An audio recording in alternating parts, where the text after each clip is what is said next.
proves to us that the Electoral Commission of Uganda is indeed a sham. How can the Independent Electoral Commission connive with the candidate all along to lie to Ugandans? We are asking the question, what names are currently on Museveni's academic documents? Has he been legally nominated all these times? Is he even occupying the office of the president legally? Those are questions that must be answered. So to the Electoral Commission, the Ugandans continue to demand for President Museveni's academic documents.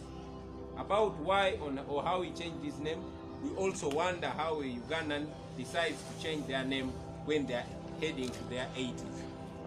However, we also want all of you to know that your pressure does not go in vain. Continue the pressure.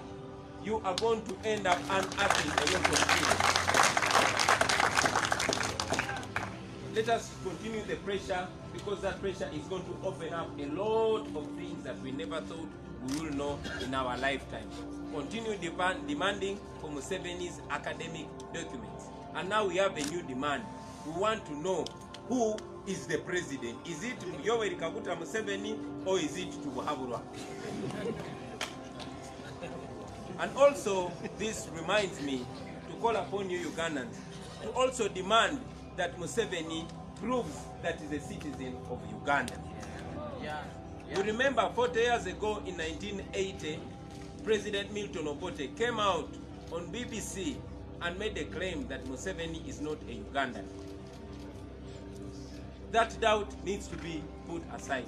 So we want proof that Museveni is indeed a Ugandan, and we want to know that he actually possesses the academic qualifications that allow him to run for president. We thank you, and we continue to demand for Museveni's academic credentials. We want to know the names on those credentials that he used to run for president. We thank you for God and our country. People power. Muluganda tuwade mukapera mu.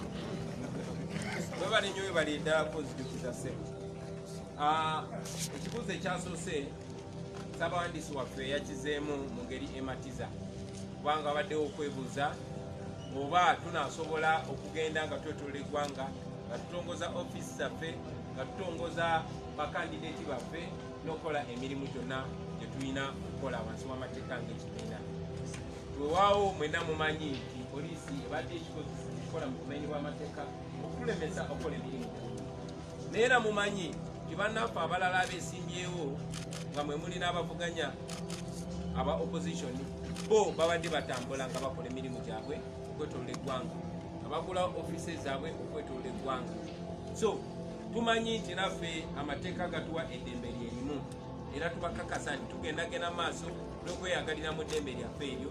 Ekyo kiri eri poliisi okugenda maaso ne beerabisa nga babadde nga bakola okulaga nti balina kyekuulira, naye nga ffe twasimbudde tetugenda kudda mabega. Ekibuuzo ekyokubiri kyambuuziddwa ensonga ezikwatagana ku Mwami Museveni n'okukyusa amannya ge mu myaka egyo egikunukkiriza 8.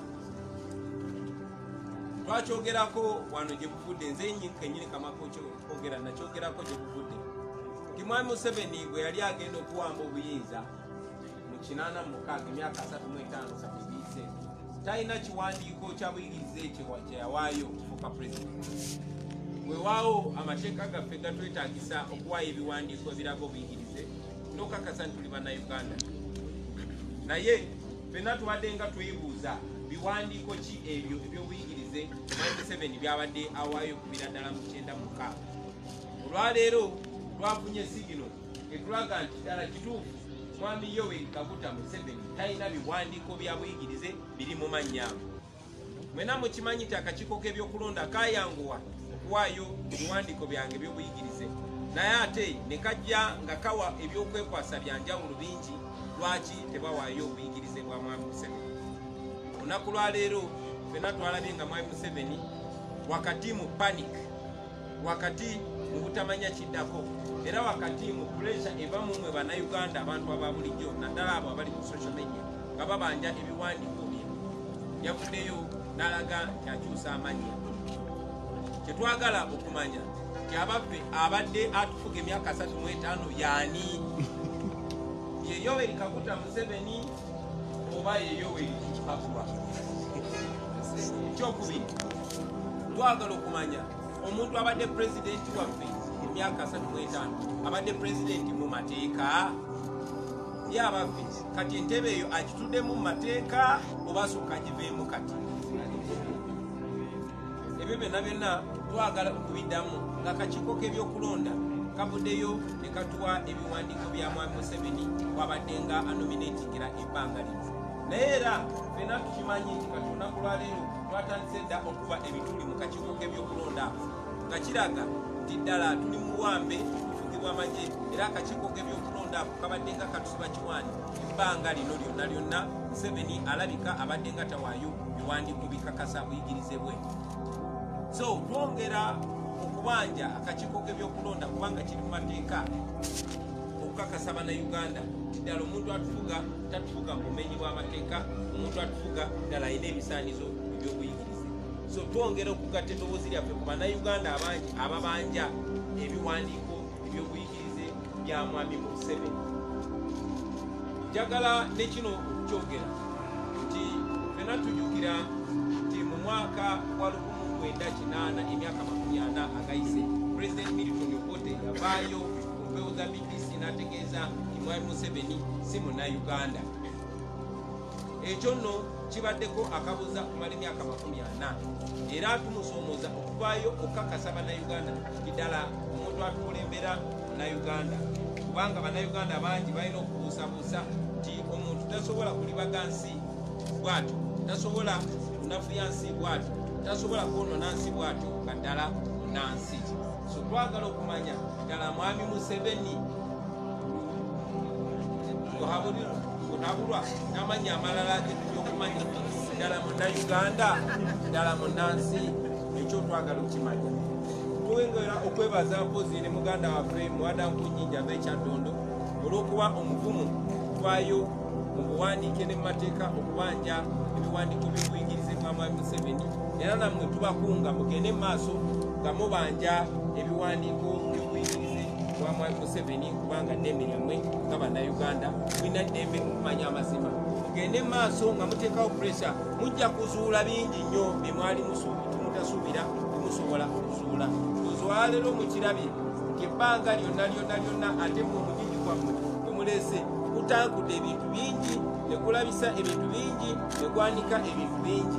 Tugende maaso nga twanika Mwami Museveni ne banne ne bakozesa obumenyi bw'amateeka, tujja kuzuula bingi newakubadde nga tunayamala. Mwebale nnyo, mwebale eddala.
omusobozese awangule mu abiri tabaddwa n'ebitundu 95 olwakagenda okukira n'ensi yange.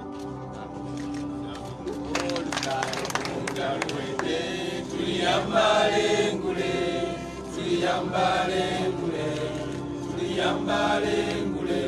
olutalo nga luwedde, tuliyambale tulivimba mu Uganda.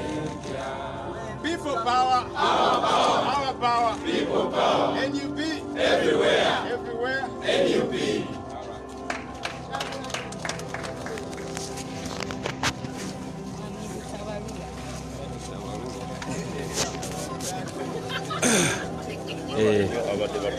meeting bwetyo bwebadde abali ku the updates online page katusobire nti meeting batambulidde bulungi nnyo era press conference ey'olunaku olwaleero buli muntu yenna waali asobodde okubeera nga agifunamu mu mbeera emu oba mu mbeera endala. Ebimu ku byogeddwako tugenda kubeera nga tutandika okutalaga eggwanga wiiki eno bwenaggwerako tujja kuba tuwa updates. Ebimu ku byogeddwako kwe kulaba nga twongera okubanja academic documents eza mwami Museveni n'okwongera okumanya nti omuntu abadde atukulembedde ebbanga lyonna ye yaani. Ensonga ezimu ezoogeddwako kwe kulaba nti twongera okunyweza kye tulina okulaba nga tuwagira abakandidates baffe aba National Unity Platform abeesembyewo. So embeera awo ekyali.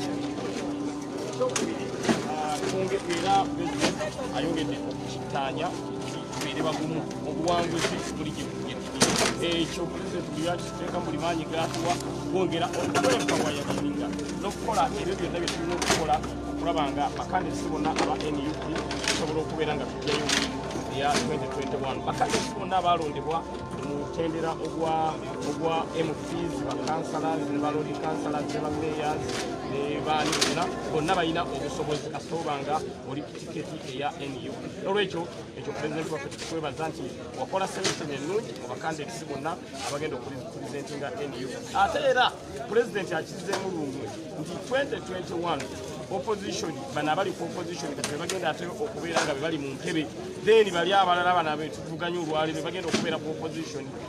NUP egenda kubeera government in power 2021. Lwekyo president assurance gyatuwadde etwongera confidence, etwongera amaanyi, etwongera ffenna okulwana olutalo olukulanga twambala engule nga tetuzikiza because twagenda tugirimu lwakulaba nga twambala engule. Kyagulanyi abeere president w'eggwanga Uganda tetuli mu sitwagenda otusegirinya wangula ekifo gundi awangula ekifo ebyo it's an addition ku kiri ekinene kye tusinga okukola ki kyetusinga okwetaaga. Bino ebifo tubikozesanga as a mobilization tool, tubikozesa okulanga tutambulizaako message y'amaanyi g'abantu, but our main goal is to take over this dictatorial regime of Yoweri Kaguta Museveni and his family. Gwe mulamwa omukulu gwe tusinga okubeera nga twesigamako mu ngeri emu oba mu ngeri endala. Nsonga ya honorable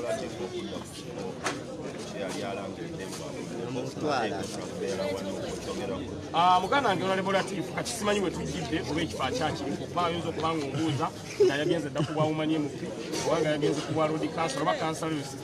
Tugamba ye buli budde bwolina okubeera ng'omwebuuzaako kati oli kifo ki. Kati tuyinza okuba twogera ku muntu ate yavudde dda kyana kyamalayo twogerako kati noba ng'ontomezza kati byo tubanga bwobanga ogenda kumbuuza ensonga ya Honorable Latif ye bwolina osooka n'okubira essimu mukulu waliwo gwe twagala obuuza no ku nsonga ye kati oli kifo ki then alyoka akubuulira kati tuyinza omwogerako ng'ate ali kifo kirala kati simanyi kifo kyaliko naye wabanga akyali ku kino nababuulidde ne mbaga nti ekawempe ground level eri Segirinya Muhammad because mbaddewo nnyo bantu bangobedde nnyo byonna byenze nkola. Latifu kyemmanyi akalu kano bw'anaba yeewandisa ajja mala akabuuke mu maaso awo omuliro gukoledde kubanga mukalu kano ngenda kubanga nze nnamba emu nze bbiri nze ssatu nze nnya nze ttaano nze mukaaga nze musanvu nze munaana nze mwenda nze kkumi. Kati bano abala bagenda tandikira ku 11 12 13 zino first 10 ngenda kubanga zonna zonna nze nziriidinga because tewali nsonga lwaki banakawempe tebalina kunnonda. Ate era nzikiriza nebaze ba Ugandans in diaspora ne bannamawulire nze ndi candidate agatta ali 3 in 1 ndi candidate owakawempe north ndi candidate akoleddwa oba atagekeddwako amaanyi bannamawulire.